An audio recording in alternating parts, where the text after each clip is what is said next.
നീ യേശുവേ, എന്നാളും നീയേ, എന്നേക്കും നീ എന്നോട് കൂടെന്നും. നീ യേശുവേ, നീ യേശുവേ. സുഭാഷിതം. കാള തന്റെ ഉടയവനെയും കഴുത തന്റെ യജമാനന്റെ പുൽത്തൊട്ടിയെയും അറിയുന്നു, ഇസ്രയേലോ അറിയുന്നില്ല, എന്റെ ജനം ഗ്രഹിക്കുന്നതുമില്ല.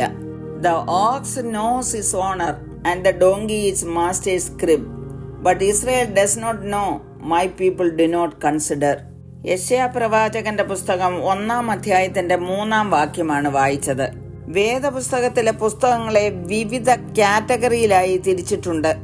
ആദ്യത്തെ 5 പുസ്തകങ്ങളെ പഞ്ചഗ്രന്ഥങ്ങൾ എന്നറിയപ്പെടുന്നു. മോശയാണ് അതിന്റെ കർത്താവ്. യോശുവ മുതൽ എസ്തേർ വരെയുള്ള പുസ്തകങ്ങൾ ചരിത്ര പുസ്തകങ്ങളാണ്. ഇയ്യോബ്, സങ്കീർത്തനങ്ങൾ, ഉത്തമഗീതം, വിലാപങ്ങൾ ഇവ കാവ്യഗ്രന്ഥങ്ങളാണ്. സദൃശവാക്യങ്ങളും സഭാപ്രസംഗിയും വിജ്ഞാന ഗ്രന്ഥങ്ങൾ. വേദപുസ്തകത്തിലെ 17 പ്രവചന ഗ്രന്ഥങ്ങളിൽ ഏറ്റവും മുൻപന്തിയിൽ നിൽക്കുന്ന പ്രവചന പുസ്തകമാണ് യെശയ്യാവിന്റേത്. ദൈവത്തിന്റെ സ്വന്തം ജനമായ ഇസ്രയേലിനെ മിസ്രൈമിന്റെ അടിമത്തത്തിൽ നിന്ന് വിടുവിച്ച് അവരോട് വാഗ്ദത്തം ചെയ്തിരുന്ന കനാൻ ദേശത്തേക്ക് അവരെ എത്തിച്ചു. കനാൻ ദേശം അവകാശമായി ലഭിച്ച ഇസ്രയേൽ ജനം അവരെ കഴിഞ്ഞ കാലങ്ങളിൽ നടത്തിയ ജീവനുള്ള ദൈവത്തെ മറന്നുകളഞ്ഞു. അവർ അന്യ ദൈവങ്ങളെയും വിഗ്രഹങ്ങളെയും സേവിച്ചു, പാപത്തിലും അശുദ്ധിയിലും ജീവിച്ചു. സ്നേഹനിധിയായ ദൈവം അവരുടെ പിന്മാറ്റത്തിൽ നിന്ന് അവരെ മടക്കി വരുത്തുന്നതിന് വേണ്ടി പ്രവാചകന്മാരെ അയച്ചു. പ്രവാചകന്മാർ എന്ന് പറയുമ്പോൾ പകരം പറയുന്നവർ, അതായത് ദൈവത്തിന് പകരമായി ദൈവം നൽകിയ അരുളപ്പാടുകൾ ജനത്തോട് അറിയിച്ചവർ. അതിലെ ഏറ്റവും അഗ്രഗണ്യനായ പ്രവാചകനായിരുന്നു യെശയ്യാവ്. യഹോവ രക്ഷിക്കും, യഹോവ രക്ഷയാകുന്നു എന്നൊക്കെയാണ് യെശയ്യാവ് എന്ന പേരിന്റെ അർത്ഥം.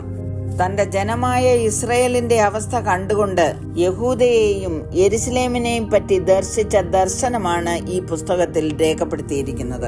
ആകാശത്തെയും ഭൂമിയെയും സാക്ഷി നിർത്തി യഹോവയുടെ അരുളപ്പാടായി പ്രവാചകൻ പറയുന്നത് 2-ാം വാക്യത്തിൽ എഴുതിയിരിക്കുന്നു.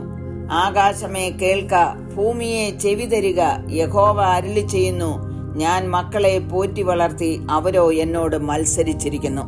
അതിനൊരു വിവരണമാണ് നാം വായിച്ച കുറിവാക്യം. എന്താണ് ഈ വാക്യം നമ്മളോട് പറയുന്നത്? ദൈവത്തിന്റെ സകല സൃഷ്ടികളെയും ദൈവം സ്നേഹിക്കുന്നു. മനുഷ്യർ ദൈവത്തിന്റെ മക്കളാണ്. അവർക്ക് വേണ്ട സകല നന്മകളും നൽകി അവരെ പോറ്റി വളർത്തുന്നു. എന്നാൽ വളർച്ച പ്രാപിക്കുമ്പോൾ അവർ ദൈവത്തോട് മത്സരിക്കുകയാകുന്നു. ദൈവം സൃഷ്ടിച്ച മൃഗങ്ങൾ അവയെ പരിപാലിക്കുന്ന ഉടമകളുടെ നിർദ്ദേശപ്രകാരം അത് പ്രവർത്തിക്കുന്നു. എന്നാൽ ദൈവത്തിന്റെ സൃഷ്ടിയായ മനുഷ്യൻ മാത്രം സ്രഷ്ടാവായ ദൈവത്തെ മറന്നുകളയുന്നു.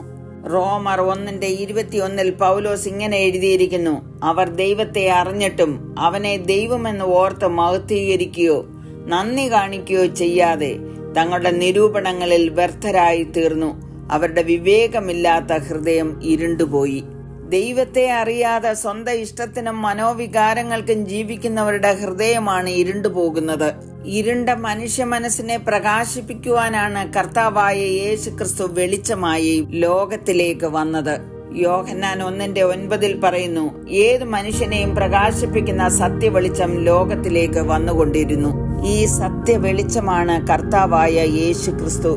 യേശുക്രിസ്തുവിൽ വിശ്വസിക്കുന്നവർക്ക് മക്കളുടെ അവകാശവും ലഭിക്കും. സമർപ്പിക്കാം, പ്രാർത്ഥിക്കാം. കരുണയുള്ള പിതാവേ, അങ്ങയോട് മത്സരിച്ച് അന്യപ്പെട്ടുപോയ ഞങ്ങളെ അവിടുത്തെ മക്കളാക്കി തീർക്കണമേ എന്ന് യേശുക്രിസ്തുവിന്റെ നാമത്തിൽ അപേക്ഷിക്കുന്നു. കേൾക്കണമേ. ആമേൻ. തായും നീയേ, താതനും നീയേ, താങ്ങും തണലും നീയേശുവേ. തായും നീയേ, താതനും നീയേ, താങ്ങും തണലും നീയേശുവേ. ഇണയും നീ, തുണയും നീ, എന്നും എല്ലാ നാളും നീയേശു. നീ